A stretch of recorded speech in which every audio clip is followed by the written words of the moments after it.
Hello students. Today we are going to be starting our chemical reaction unit, and if you would turn to page 4 in your note packet, we're going to be going through the demonstrations that you see on this page. So here's an example, and I'm happy to say we are going to have a guest help us out with the demonstrations.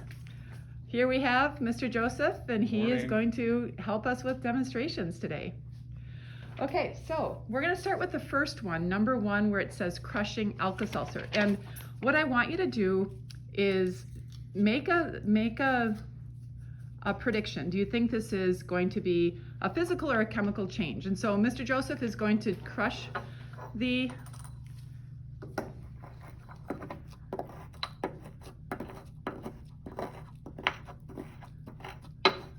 Okay, so very good. So we have used the mortar and pestle to crush. Very good, Mr. Joseph. Thank you. And now decide, is that a physical or a chemical change?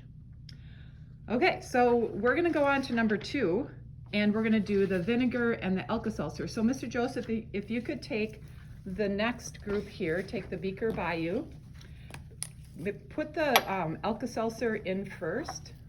All of it? All of it.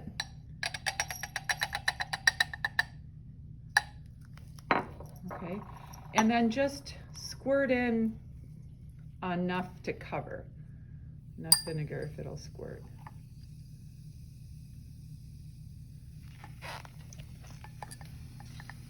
So what do you observe, Mr. Joseph? It is bubbling when the vinegar hits the Alka-Seltzer. Okay. And it's not coming out very well, but... Yeah, so we can see there's something going on there. There's a lot of bubbles coming up, which indicates there's gas being given off by this process. Okay, thank you. Good. So what we're going to do next is, let's see, we are going to get some Kool-Aid and put it in the beaker of water. So on some of the things, remember, we're watching for changes such as color change, and I'm just going to grab a, will it pour a little? It will pour a little, yeah. And here's a stirring mat if you pour some in there.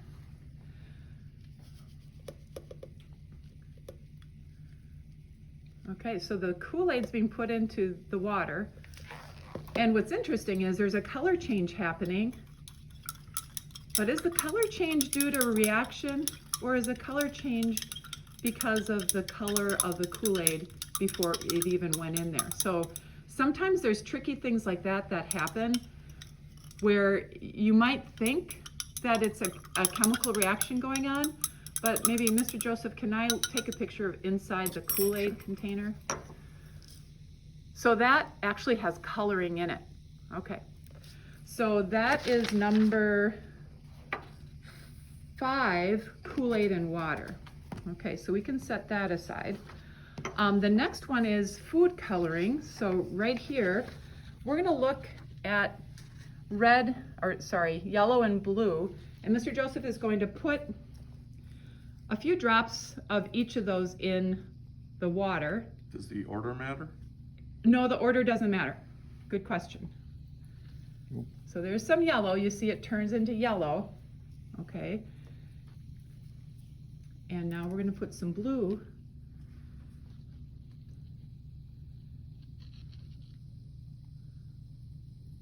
Are we? There we go. think so. There we go. So we have yellow and blue creating a new color, green, but is it? Okay, so we have another decision that you have to make. Is that going to be a chemical or a physical change? And think about what the colors were to begin with, and whether the color change is due to a reaction or just a mixing of two colors. So that's the thing to think about. Yeah, it's funny how the yellow doesn't look yellow until it's in the water. I was wondering that. Good. Okay, let's move on to the next demonstration, which I'm going to look here, is the barium hydroxide and ammonium thiocyanate. So we have two chemicals here. barium hydroxide and ammonium thiocyanate, and you can see that Mr. Joseph has his safety equipment on. And what he's going to do is take that plastic Ziploc bag and put like a good sized scoop of each one into the bag, and then close the bag with trying to keep the air out of it. So yes, go ahead and try to get as big of a scoop as you can. Perfect, perfect scoop. Thank you. At least you know you're starting the day right when you do a Yes, perfect it scoop is. of barium hydroxide.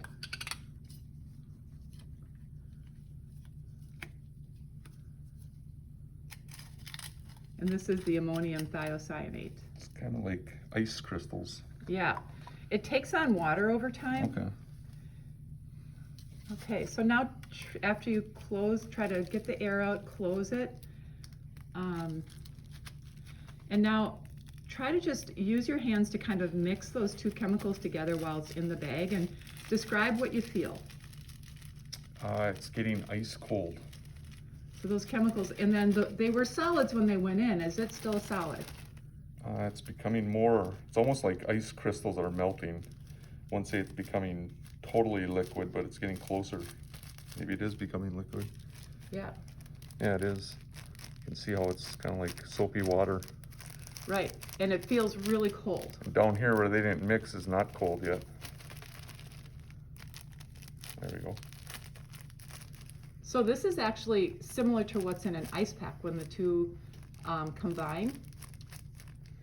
Now, there's a process called, and I don't know if you're gonna be able to do this with your mask, but if you open the bag, you don't wanna smell inside the bag, but see if you can waft a little bit of that, and I don't know if you can smell anything, but don't take a big breath. I can smell something, but It's probably hard to tell. It's actually ammonia okay. from the ammonium Oh, yeah. thiocyanate. There it is. Okay. So again, whenever we do anything in chemistry where we test the odor. So, Mr. Joseph, what are some of the changes that you noticed when you did this demonstration? This one? Yeah.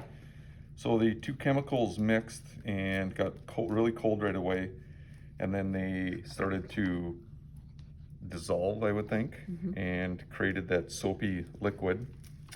And when I had one of the chemicals, I think it was the ammonia over on the side that did not mix yet, it just felt normal. And then when I brought it back to the formula, it again dissolved and became cold. Good. So now you can use that evidence to decide and mark up in your sheet, is that going to be a physical or a chemical change, and try to write down the pieces of data that is supporting your thought on that. Okay, good. So now, what do we do next? We are going to do the zinc and HCl. Get a new, glove issue. oh, good. Pop through, so that happens. It's always safety first when we're in lab. Which one are we doing now? So we're gonna do zinc and hydrochloric acid. So maybe what you can do is show us, so what Mr. Joseph is gonna do is take a couple of nuggets of zinc and put it in the test tube, and then add about an inch of hydrochloric acid, and then we're gonna watch to see what happens. So this is the mossy zinc, and there you go. So that's what mossy zinc looks like. And I just take a couple chunks. Try not to take the biggest chunk that's in there. It's better to take a few smaller chunks than bigger chunks. You have to have the spoon facing the correct way in order to collect the chunks. Is that too many? That's good. That's good. Put in the test tube. Okay, good. So now for this part of it, he's going to add hydrochloric acid.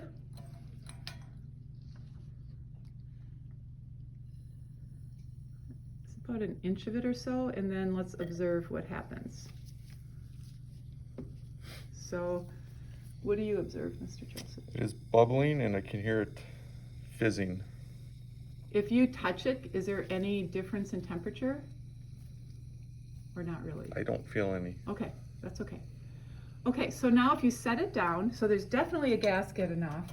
And the next step on this is to we're gonna take a flame test. So we're going to try, Mr. Joseph is gonna try to light a splint of wood and then put the wood into the, Give me to put a cap on it. I got it right here. Okay. There we go. There we had it. So if you noticed, did you notice a little bit Yeah. of Pressure a came out. pop, Yep. you know, kind of the flame went up. So that also is something that happened. And like the flame, the pop sound happened. You have to be, that was kind of subtle. You might want to replay it as to hear it again. But it was showing a pop, and the flame went up a little bit, and it had something going on there. Okay, so we're down to number 8. We're skipping. That's water boiling. I think you've seen that enough on your own to decide. Think about the water and if it's actually changing what it is while it boils. Number 9 is calcium chloride and sodium carbonate. Okay, so here, both of those chemicals are the white chemicals and some distilled water. So Mr. Joseph is going to take probably 2 scoops of each is what I would do in the bag.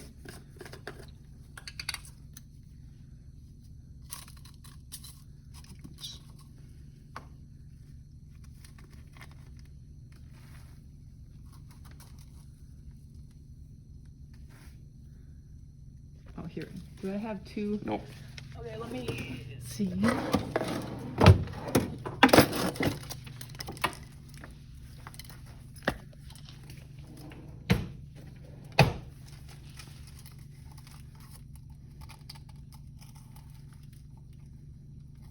Does it matter if there's a chunk?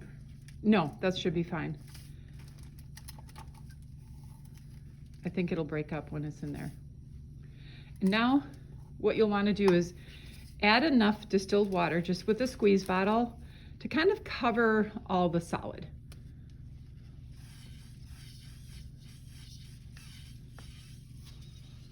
That looks good.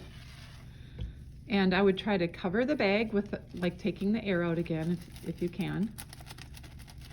And again, just mix it up and observe. Make your observations and maybe let us know if you see. Getting warm/hot. Okay. It's becoming pasty, and now it's almost like a jelly, Okay. hand lotion cream, except for it's hot. So its heat is definitely being given off Yep, on that. for sure. Now, is there any difference in the air in the bag? Do you feel like there's any more gas in the bag than when you started, or is there- that kind of hard to tell? There might be a little bit, Yeah. not a huge noticeable difference, but I would say yes, there is a slight increase in air in the bag. Okay. So there's probably a little bit of gas given off, and it's definitely hot. hmm Okay. Good. So you can use that as your evidence of deciding. And our very last thing is number 10, ammonia and phenolphthalein. So that is over here, Mr. Joseph. And all you'd have to do is first pour a little bit of ammonia into the beaker. And I would say, you know, like a 1/4 to 1/2 inch. Doesn't have to be a lot. Again, don't take a big whiff of it. That should be good. And then add maybe 3 drops or so, 4 drops of phenolphthalein.